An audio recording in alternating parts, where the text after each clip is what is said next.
आता विधान परिषदेमध्ये जे माननीय उद्धवजी ठाकरे साहेबांनी आता सांगितलं, पोटातलं ओठात ह्या लोकांचं येतं आहे.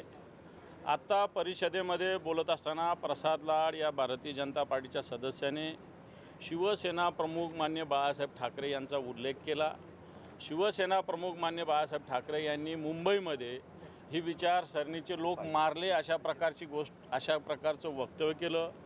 याचाच अर्थ, याच्यावर आम्ही ऑब्जेक्शन घेतलं, याचाच अर्थ यांच्या पोटात अशा पद्धतीनं हा विचार सगळा संपवण्याचा आहे.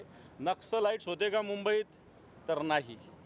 डावी विचारसरणीचे लोक, कम्युनिस्ट पार्टी आज पण आहे, भारतीय कम्युनिस्ट पार्टी आहे, मार्क्सिस्ट कम्युनिस्ट पार्टी आहे, या सगळ्या लोकशाही मार्गाने लढतात. पण तो भारतीय जनता पार्टीच्या सदस्यांनी ज्या पद्धतीनं शिवसेना प्रमुखांचं नाव घेतलं, याचा आम्ही निषेध केला.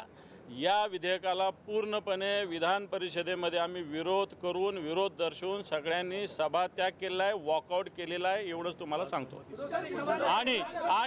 आणि आमचं असहमती पत्र पण आम्ही माननीय सभापतींना सादर केलं आहे आणि आम्ही राज्यपालांकडे सुद्धा या संदर्भात जाणार आहोत.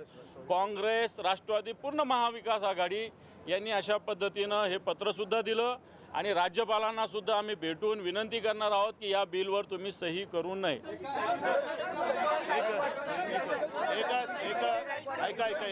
एक मिनिट मला बोलू द्या.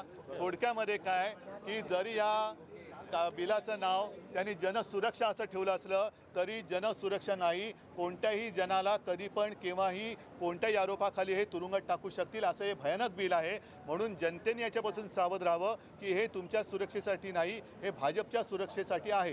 एवढंच.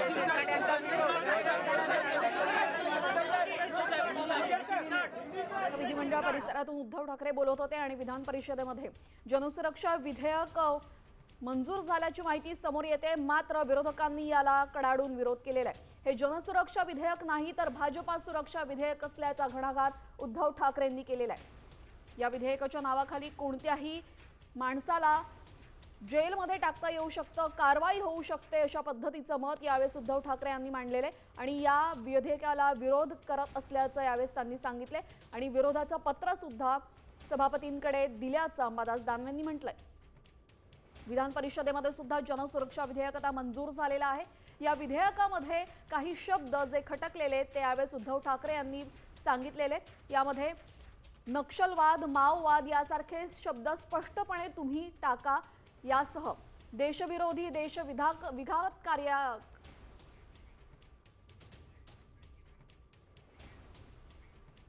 आता isakal.com आहे देशातील नंबर 1 ची मराठी न्यूज वेबसाईट. प्रत्येक अपडेटसाठी isakal.com ला नक्की भेट द्या.